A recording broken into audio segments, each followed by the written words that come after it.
There we are. Hello, everybody. Hello. Hi, everybody. Glad to be with you once again. This is Pam and David Stewart, Conversation. Welcome, everybody. Glad to have you connecting up. Those who are joining us right now on this beautiful Saturday. Yes, it was a beautiful day. Nice day. Sunny, warm. Sunny, warm, comfortable, not too hot. Not too hot, not too humid. Exactly. We'll take it. Let's carbon copy that a few times and we'll be good to go. Yeah. Right? It is July, right?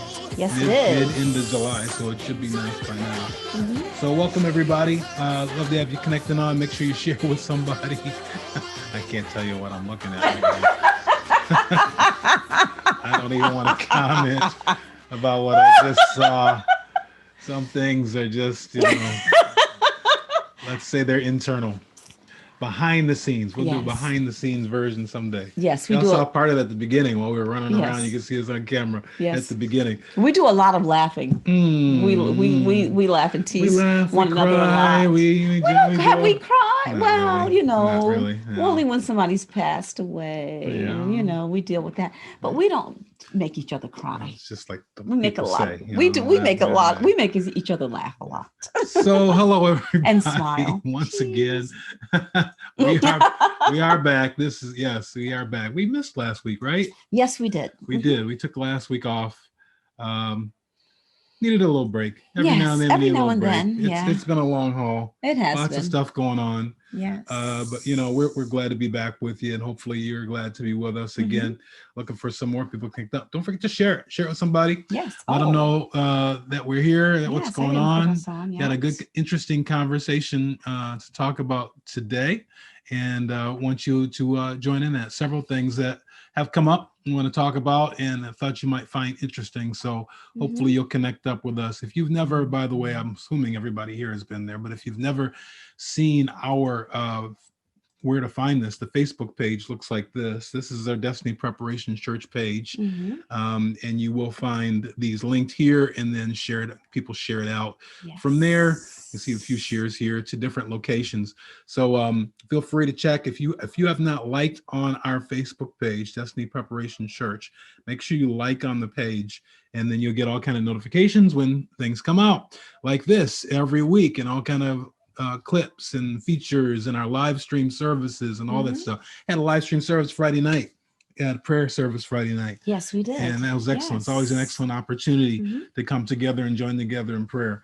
Also, want to let you know about our Conversations YouTube channel, I should say.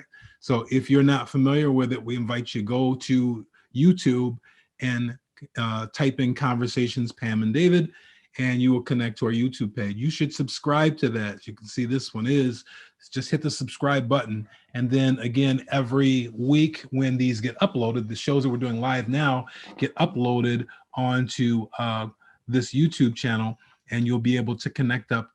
You'll get a notice actually every week of the different things that are coming up. And some interesting shows you'll see up here from in the past that continue on.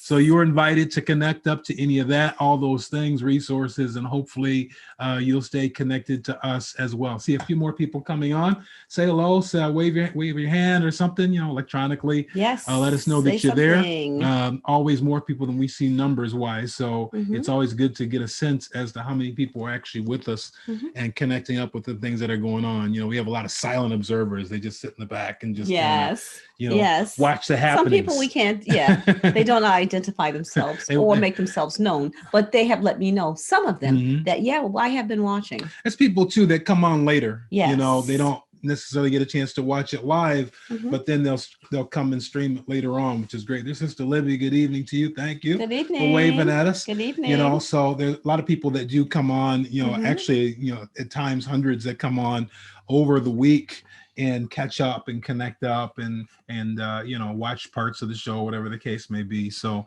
we're thankful for all those that continue to connect up with us, and hopefully we're adding some little spark to your Saturday evening. That's a little bit better than what you could be watching on television right now. Okay. So what should we talk about this week? A few different things on the topic list, but if you have something, we'd love to hear from you as well. If you have something you think is worth talking about, we want to chime that in as best we can as well. well.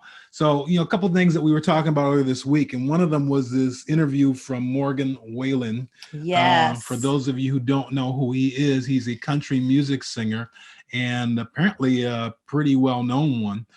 Looking at his career, he hasn't been on the scene for too long, just a few years, but he has become very popular. Very popular. And now is actually the #1 record sales in the country. And country music. And that's all styles of music. All styles. Yeah. Okay. So, I mean, he is a very popular guy, but there was a very, very public incident that took place earlier this week, earlier this year, excuse me, yes, where he was identified on Ring systems. Those Ring cameras will get you. Yes. Where he was out with some friends and he was, doing their little drinking thing and, shooting around the N-word with his friends really very comfortably. Yes. And, so as a result of that, he got immediate slash and burn, allegedly, from all of the industry. He was immediately suspended from his own record label. All of his streaming services, they shut down. All the radio programs stopped playing his music. He was not allowed to be nominated or to win in the Country Music Awards this year. So, I mean, he got a pretty strong slash and burn. Allegedly, supposedly that was supposed to be a strong message that this is not to be tolerated. This is something that we're not going to accept or allow. But in the midst of this, a lot of conversation came up that, hey, you know what? This is not exactly a new thing, either for him or for others. The others or the industry. In the industry itself. Right. And so people started speaking out, not simply because of this. And by the way, I like to keep things kind of square. He was not pointing this or targeting what he said at anybody. He was with his friends talking smack while drinking, as they do, as a lot of people do. Yes, right. Yes, and using that terminology. I think people become comfortable. When they are in their environment and in their circle, they become comfortable, and in whatever it is that they do when they talk about. They become comfortable in their racism. Okay, so you've got this specific situation always, and you've got the more general issue, right? In the specific situation, I'm always kind of the let's look at both sides of the picture situation, right? Yeah, that's you. Look at it. He's smiling. I'm about to go there. We have a nice balance. Listen, he was with his own friends in private. He wasn't talking about anybody, a black person. He wasn't using it in reference to a black person. He was using it in reference to his friends. Listen, so-and-so, let's do this. Come on, so-and-so. Take care of this end. So he was talking about a person. Was he really? Oh, yes. I looked it up. Oh, maybe I'm wrong because I thought it was amongst amongst he and his friends. But I thought he was just talking about his friends. I didn't think he was talking about somebody. Yeah, he said, "Come on, hand, take care of this." Ooh, yes. Ooh, okay, so it gets a little spicy. So my let's try and get along speech isn't gonna work here, right? So he got condemned pretty strong. See, that's why I have you around, keep me straight, right?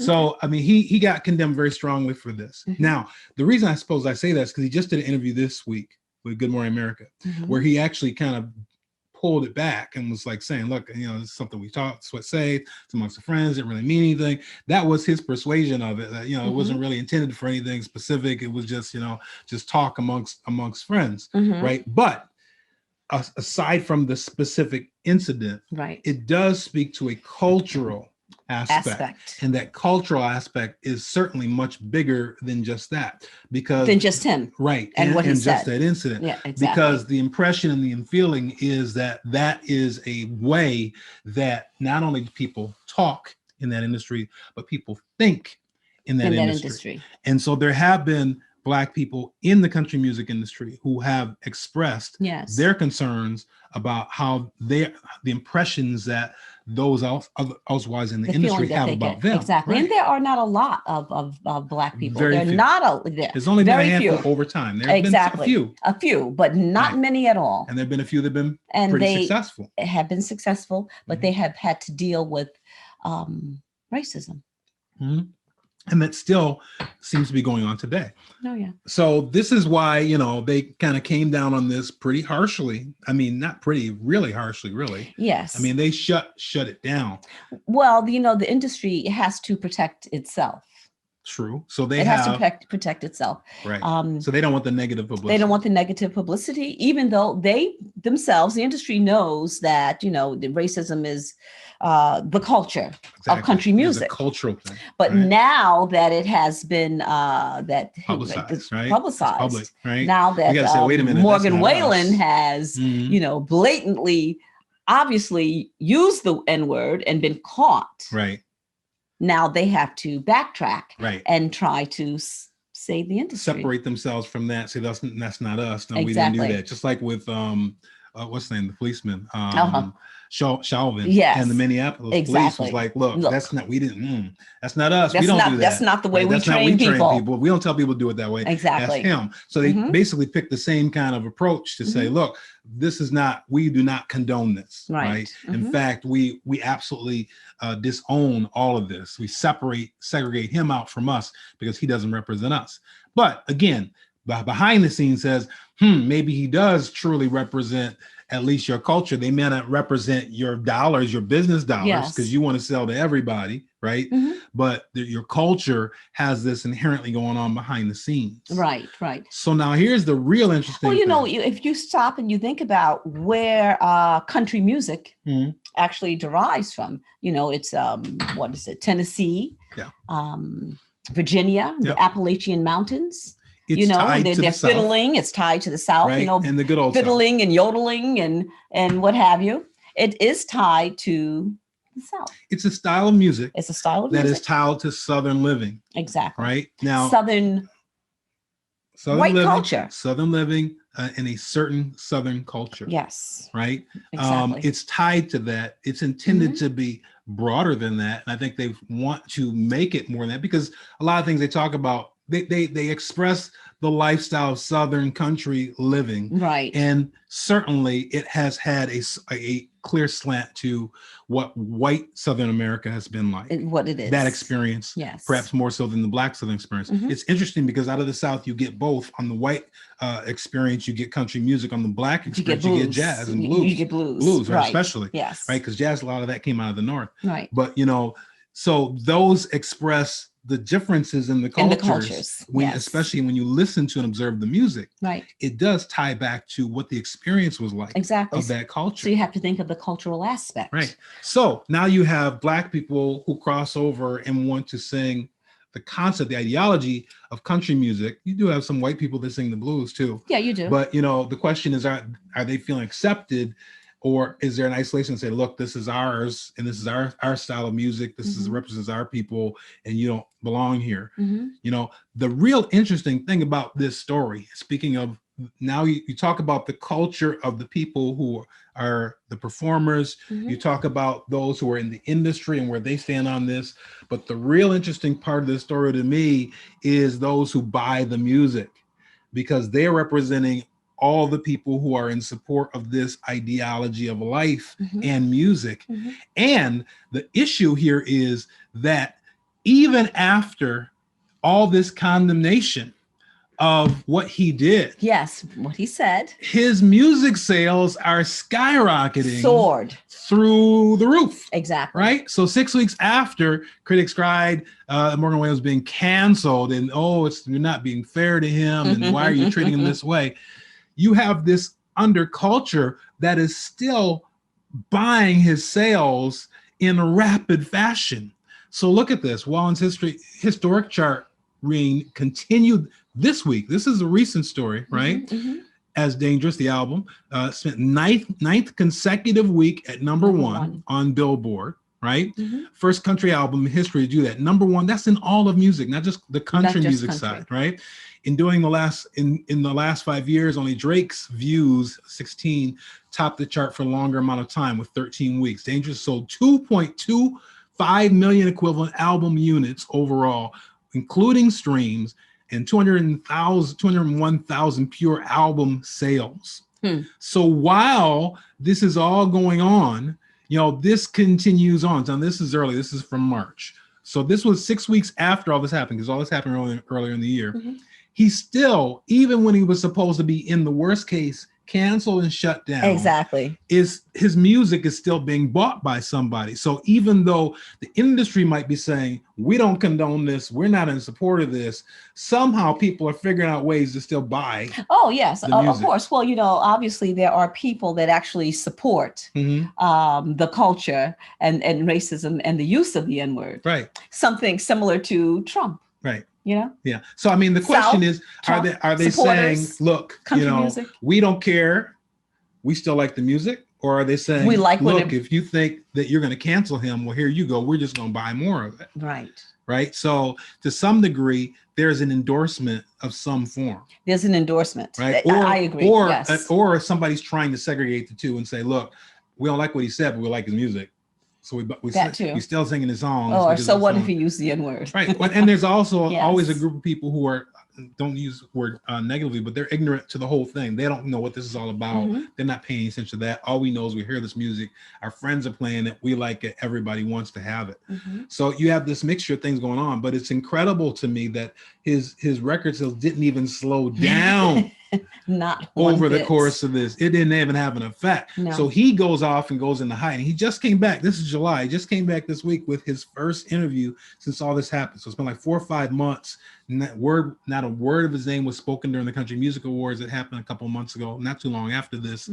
But now, he's been basically behind the scenes reflecting. According to him, he went into rehab. He did all these different things. He isolated himself, blah, blah, blah. And his album is still selling like nuts, and he's not even promoting it. Well, what was interesting, or is interesting, is that he basically says that he didn't understand the effect of using the word. Right. He didn't understand. And the reason is because it is part of a culture of which he has grown up in. Yeah.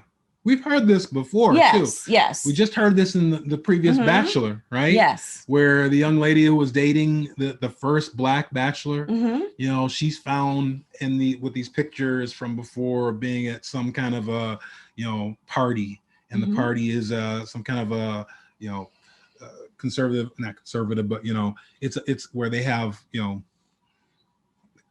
the Confederate party, right? Okay. And I didn't watch that. Okay. Yeah. So she has the same thing. She basically claims ignorance. I didn't realize this was going to hurt anybody. I didn't mean anything by it, blah, blah, blah. The point is that is kind of a standing description from a lot of people that say, look, we're just not even aware.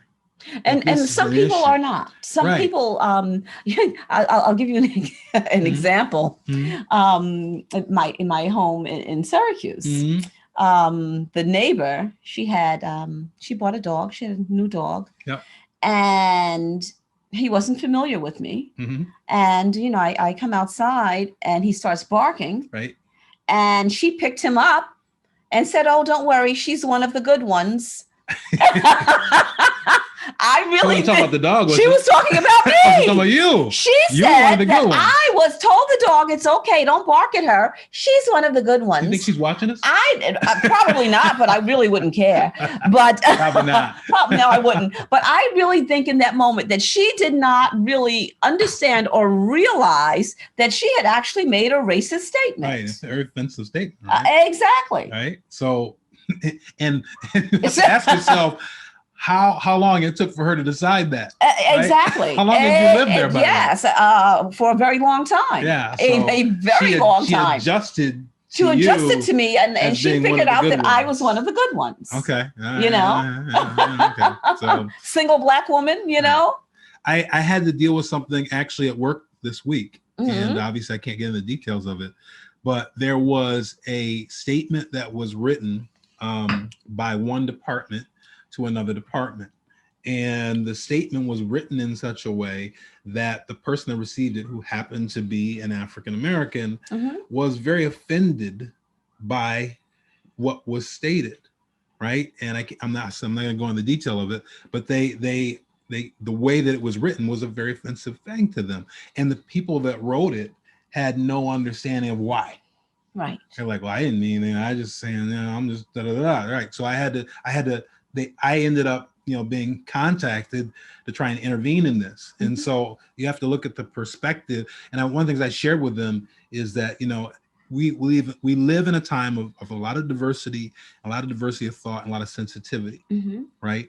So we have to understand that something that doesn't mean anything to us negatively can hit somebody else in a very different fashion. Right. And it's happened to a lot of people. A lot of times, all of us, frankly, I don't mean to say this negatively, but I'll say every one of us who's a leader in my company at some point has offended somebody by something we have written. Mainly it's what you write in notes, right? Because when you just talk it out, documentation. Emails are like, because people can read all kind of things into things that you write. And especially if you're just not, sometimes when you are serious, sometimes when you aren't serious, it's just based on their background and perspective.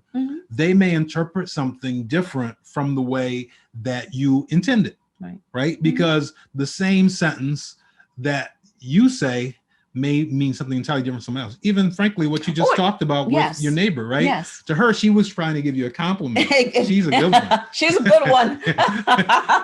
What is that, a backhand compliment? Let me shake your hand. How are you? But bam. Okay, yeah. Yes, that's I'm glad we had this conversation. No, I didn't even touch you. But y'all saw that, right? That's what you call a backhand compliment, right? It really in that case, but you're a good person. But from her vantage point, she may have thought she was actually being positive to you versus negative. Right. But because there are pre-assumptions in her mind and why she's saying it that way, there's pre-assumptions in your mind as to why she's saying it that way. And you're perceiving that same thing in a very different fashion. So you have a lot of people, like we said, with this that are saying, look, and it's kind of amazing now, but it does show that, and I saw this also through the coronavirus, the pandemic last year. There are pockets of the United States which are still extremely isolated. Exactly. And that's what I'm saying about this country music. Virginia, the Appalachian Mountains, parts of Tennessee, West Virginia, Appalachian Mountains. There are places, Tennessee, there are places that are very, very, and let's be frank, that's there, but you have that similar kind of segregation in New York City. Right. In certain, areas where there are people that never leave their neighborhood. Right. There's people that never really experience or have very little experience with anybody that's not of their same culture. Right. Right. And so, because of that, there are legitimately people that have no idea that this is wrong because this is how we do it here. Right. Right. We talk like this. That's the way we came up talking. Exactly. And whether they have any real intent of it or not, sometimes the intent is, there's no intent what they said, but sometimes there is an intent behind it because that's what they've been taught. Right. Right. And so you have all these cultural things that are built in that, have a strong impact in terms of how people think and how they talk. Yes. And oftentimes how you talk is an example of at least how you've been raised. Yes. But maybe even more so how you think. Yes. Right. And so this goes on, this continues on, this issue that we see in terms of racism and systemic racism in so many different ways and so many different layers. And you would hope that we would learn from it, right? That people would say, okay, and that people would at least take enough sensitivity to it to say, okay, I got to learn from this. I can't, it just seems like people don't learn until it happens to them. Exactly. Right. They don't learn extrapolated from what's happening in the culture. They only learn when I go through something and then, it's like, okay, I guess I need to do better. Blah, blah, blah. So there's a long ways to go. A very long ways to go. Yeah. And actually, who was the young lady, the Black lady, Mickey Guyton? Who is the singer? The singer, yes, exactly. She has spoken out an awful lot, a lot about the racism that she has experienced in country music. So for those who don't know who she is, she's an African-American woman. Yes. Who's actually doing rather well right now, past year or two. Right. And as a country music singer, she has a song. If you haven't heard it, it really is a song where she expresses in country music style her feelings of segregation and the way she's being treated. Exactly. And then the name of the song is Black Like Me. Black Like Me. Black Right. Like Me. And the struggle that it has been for her, to be accepted in this industry, singing this type of music amongst people singing what she sings. Exactly. So it's a really interesting story that she's sharing. And she's actually somewhat biracial. She's Black and Portuguese. Yes. Okay. Yeah. So Black. Yeah. So you can, everybody is not white, is Black. Yeah, exactly. Or at least colored, right? So anyway, let's move on. Let's talk about Mr. Schumer. Senator Schumer has now launched, finally, some say, but he has now at this point decided that it is time to sponsor a bill for the legalization of marijuana. And so it kind of makes sense. He's the Senate Majority Leader from New York. New York has actually already decided to make legal recreational use of marijuana legal, to legalize it. Yes. And and so he represents the state. He's now in the leader of the Senate. He's bringing this bill to the Senate. Will it pass or not? I don't know. Is this a good thing? Is this a bad thing? Is the right thing? Again, now for those who aren't aware of it, there are contradictions between state and federal law. There are several states right now that have decided to make marijuana use legal, at least recreational use. It's already been in most states legalized for medicinal purposes, and that's under doctor's care, et cetera, so forth, something like that. That's an exemption. But in aside from that, from a federal perspective, it's still illegal. From a state perspective, it depends on the state you're in. So obviously Colorado was the first one that legalized it. California, New York, et cetera, so forth. Several states now have legalized the use of marijuana, but they're contradicting rules. Again, something I'm familiar with from my responsibilities at work is there are things in the federal law that override the state law. So I'm in the middle right now of writing a policy for a company because of the difference between the state and the federal laws. There's certain things that the federal law still doesn't allow for certain aspects of business, right? And so even though the state allows it, for those of you who are out there, be careful and conscious of who you're working for, because if they have government ties, that company has government ties, you can still have a problem. Specifically, it ties the use at work, right, versus use at home. But the problem with marijuana is that if you're tested for it, it's unlike alcohol. Alcohol tests will tell you have used alcohol within X amount of time, very recent amount of time. And the percentage. Right. But exactly, concentrations. Yes. But marijuana can linger in your system for a long time. Yes. And so you can run into all kinds of conflicts if someone suspects that you're under the influence at work and they have you tested. And you're like, no, man, that was 2 weeks ago, it was a week ago.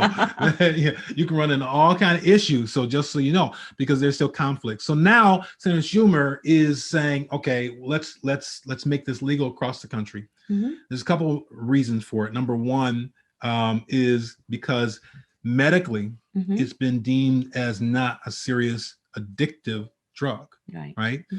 The other reason is because so many people have gone to jail for the recreational or small scale uses of it.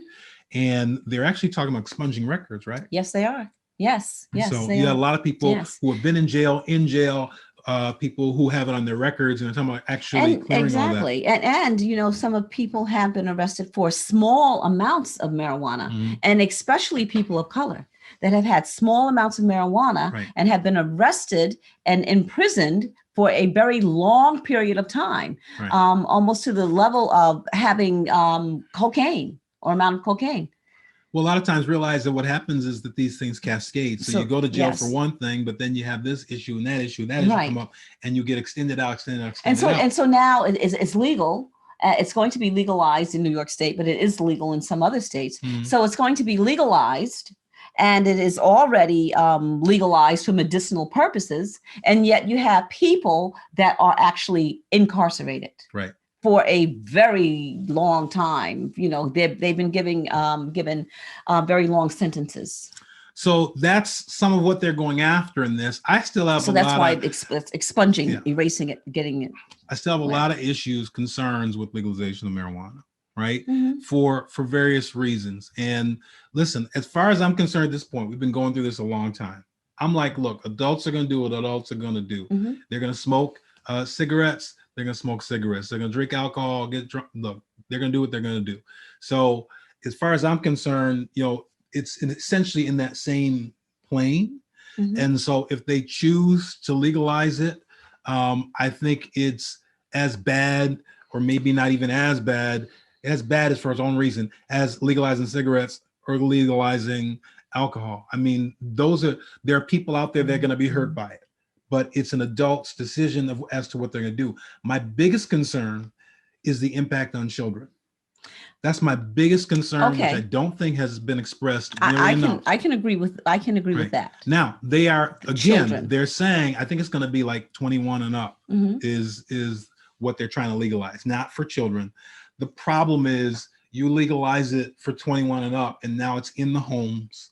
It's among the parents, it's in the community. And just like cigarettes, it's not legal for kids to smoke cigarettes either, but guess what? They do. They're all over the place, right?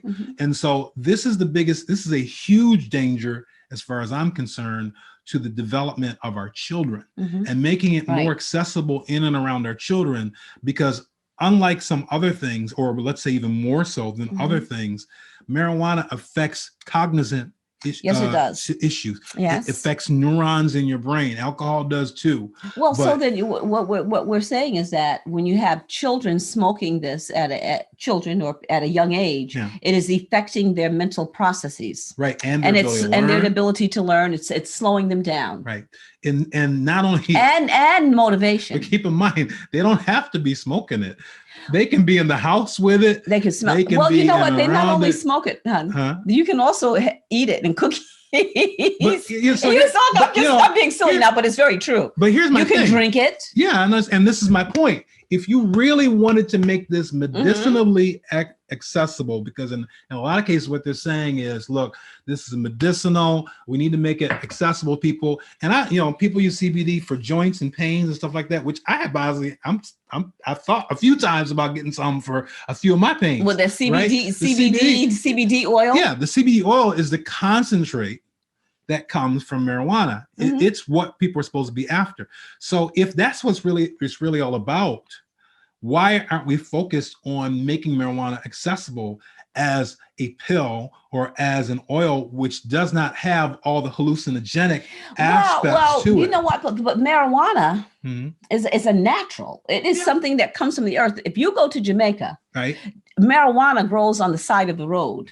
Right. So you're saying hallucinogenic and what have you. Right. And marijuana is only hallucinogenic as if they treat it with some hallucinogens. Well, it's a natural. So, but you're saying you make it in a pill form. The point I'm making is, especially young people, get into it to get high. They don't get into it to ease their physical pain or their anxiety. They deal with it for escapism. They deal with it for parties. Yes. They deal with it for the high aspect of it, not for the medicinal aspect of it. So if you want to make it publicly accessible for all of its positive things, why don't you then just take it and convert it and make those things legal? Because, I don't know what people are going to say. Well, I can't take pills. Okay, but you can't use oil. I mean, the oil's not as effective. I don't know. I don't know enough about it to say, but I'm saying if you really wanted to do the right thing, there are ways to take the benefits of marijuana and extract that from the problems of marijuana. And as a result of that, you can make and offer the things that are beneficial to people without putting our kids at risk. Because the issue with the kids is they want to get high. Some say they use it to relax. Absolutely, they do. I know people that they use it for their anxiety, because they have anxiety. Right. And they said it really does relax them. So then you treat it like a medicine, right? Well, that's what they're doing. I mean, that's why for medicinal purposes. Yeah. That's why you need a doctor's prescription. That's not what we're talking about now. We're talking about legalizing it for recreational use. So this it's is what already Schumer, legal this is what for Schumer's medicinal doing. Purposes. He wants to legalize it, just legalize it, right. Period. And that is my concern. He sounds like Bob Marley. Legalize it. I don't know that song. Don't criticize. No. How you know that song? You know that song? Because I spent time in Jamaica. So, yeah, Mom. yeah, Mom. So we had a home in Jamaica.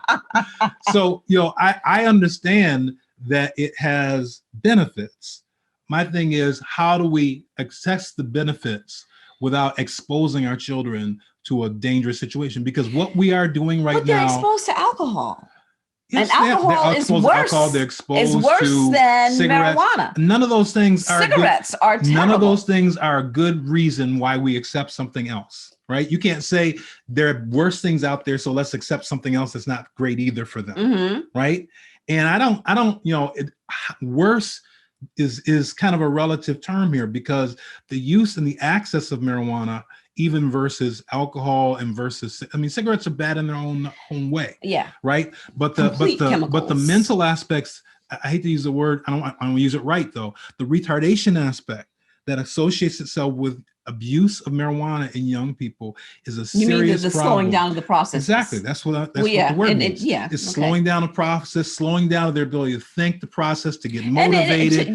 It kills their motivation. It tears all their drive, that's what all it does. Their focus. Right. You take grade A level students who get tied up into recreational continuous use of marijuana, and they just fall right off the wagon.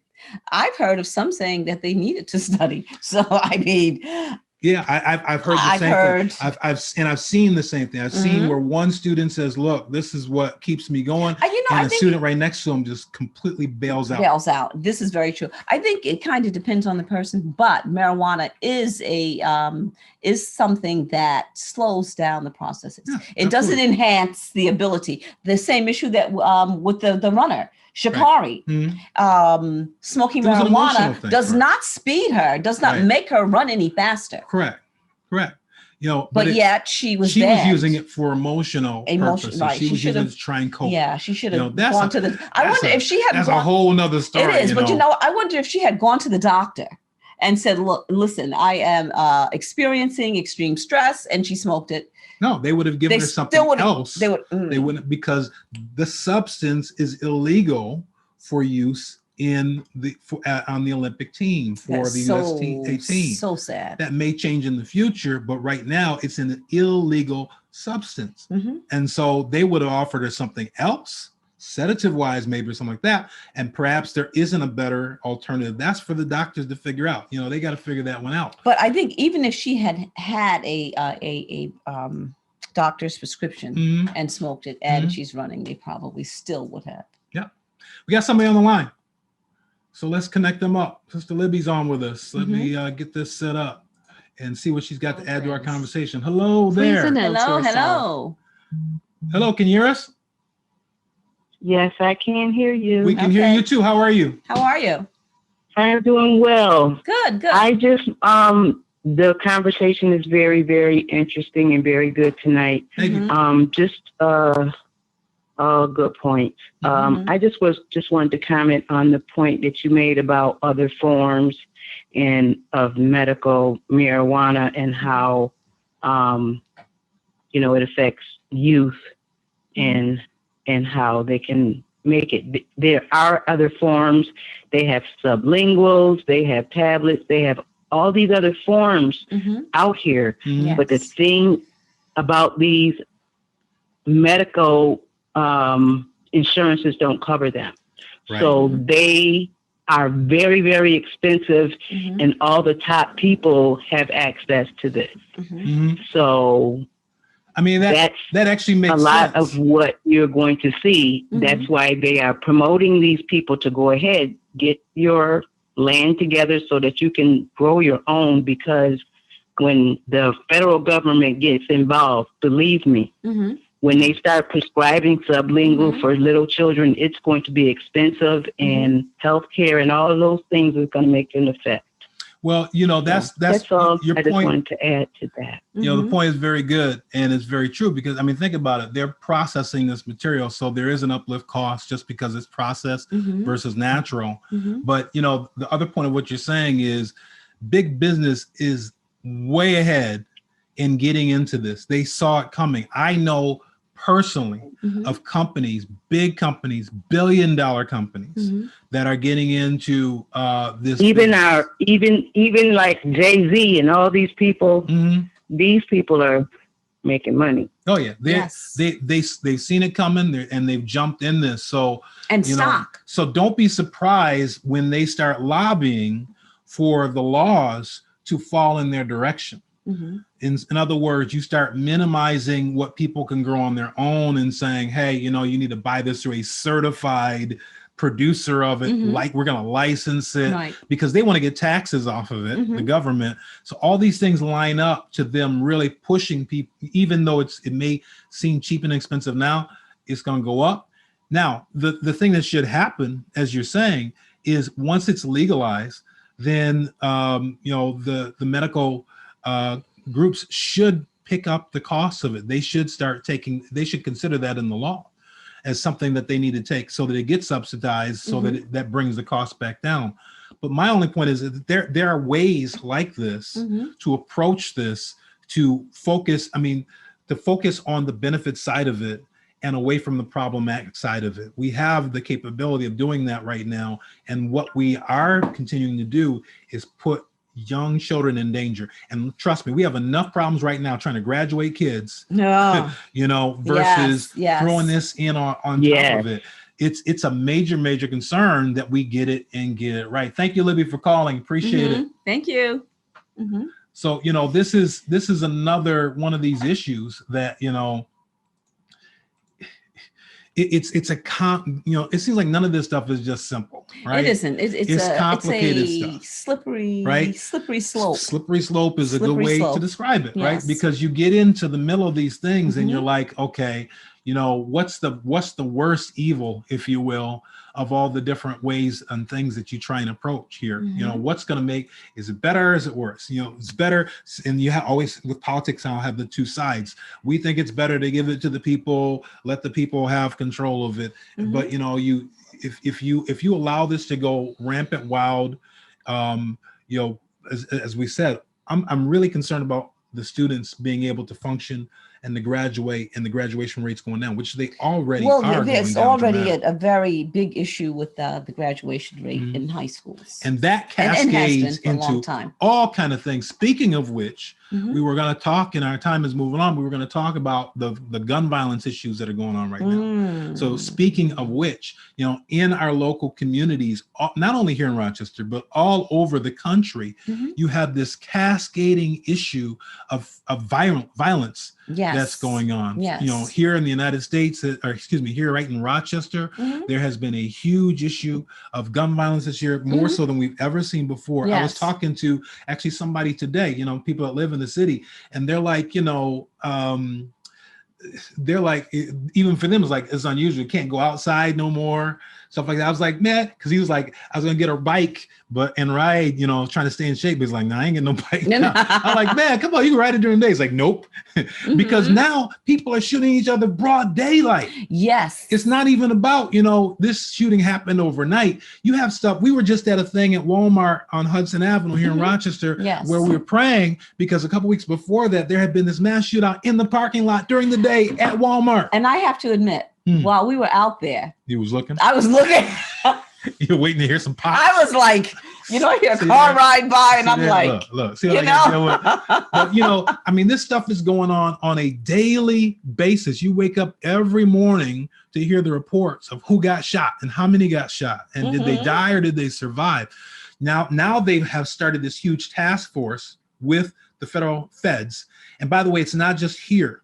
New York City, Chicago, big cities, and yes, here in Rochester and Buffalo. Yes. They now have all these major things that are going on right now, these campaigns to stop the violence. I want to pull up some numbers here that I wrote down. I didn't get a chance to post this so you could see it. But they announced this week for Rochester and Buffalo, 138 arrests, right? Yes. 45 firearms related arrests, 45 narcotics related arrests, 35 violent felony arrests, 22 illegal firearms recovered. That's in a matter of, I think, 3 weeks. between Buffalo and Rochester. Wow. And the group is just getting started. I think it's like a 6-month thing that they have funds on, but they're going after this crackdown. And notice that net, right? Firearms, narcotics, they're all getting tangled and tied up in this in terms of people around. So you're putting more people in jail. Yes. You know, in order to do this. But we're trying to stop this massive undertaking that's been going on, this record-breaking timing of shooting in the cities, in the major cities. Right. I have done a bit of research, and it has I discovered that the rise in gun sales have mostly been African American people. Right. They have been arming themselves. No, seriously, because they feel threatened. They feel that their lives are in danger. You know, we've always dealt with racism, but we've had to deal with what is going on with the police killing Black people.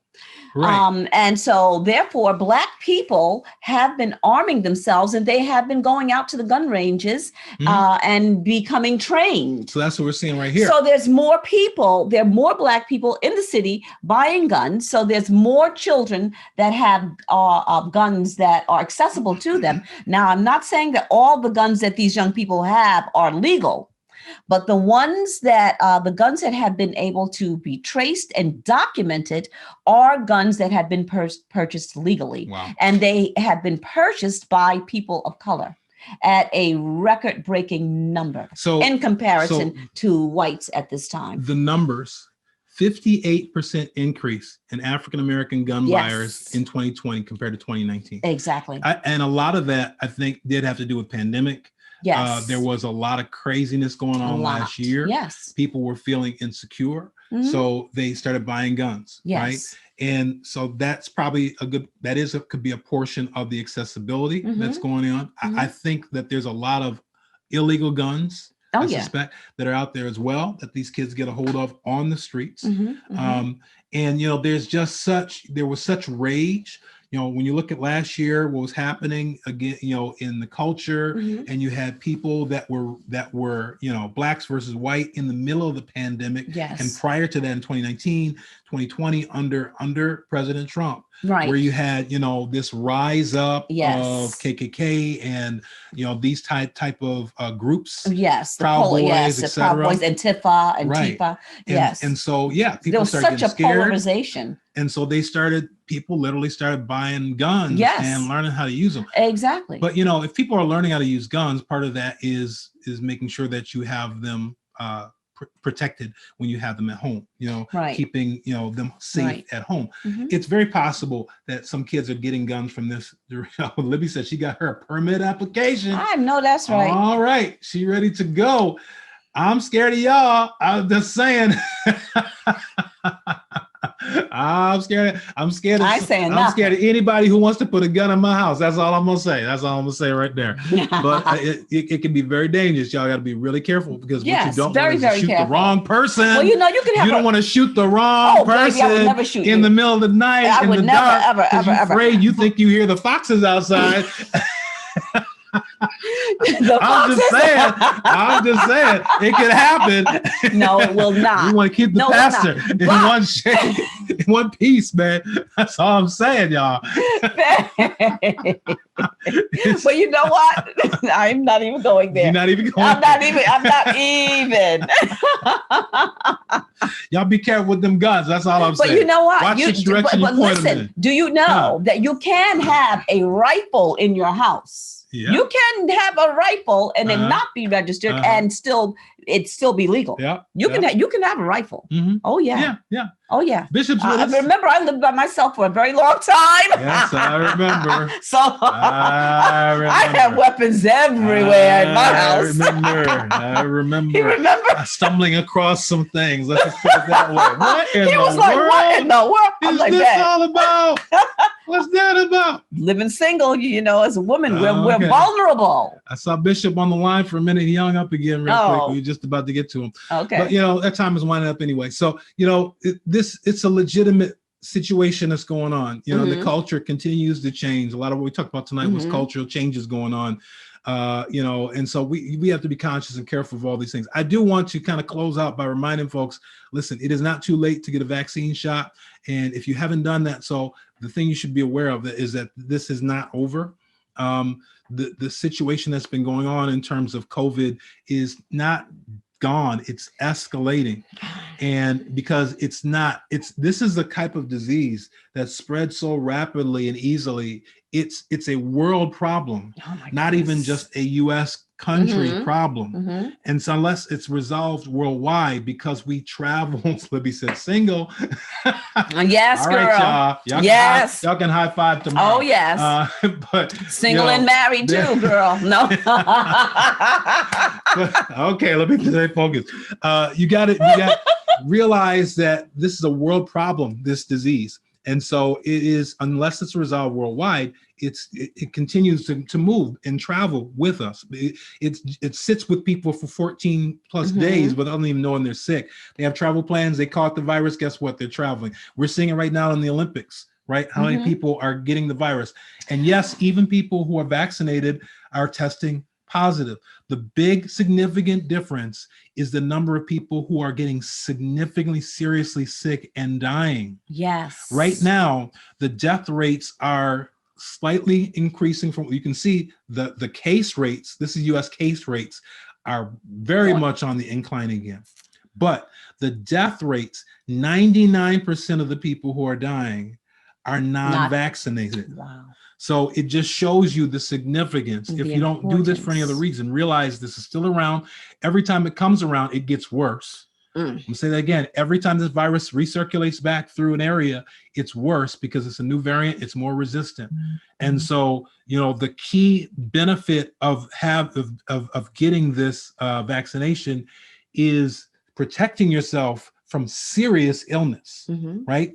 Even if you get contracted and test positive, what you don't want is the serious illness, the death rates associated with this. 99% of the people that are dying now are people who are non-vaccinated. So that's a huge scenario for you to consider. So we offer that to people to keep that in mind, to share that with people around you. The reason we share this kind of information is so you have information to share with somebody else, so that they know, hey, here's the reality of some things you need to consider. We get from time to time, I get people asking me questions like, hey, you think this is real? You think it's a real problem?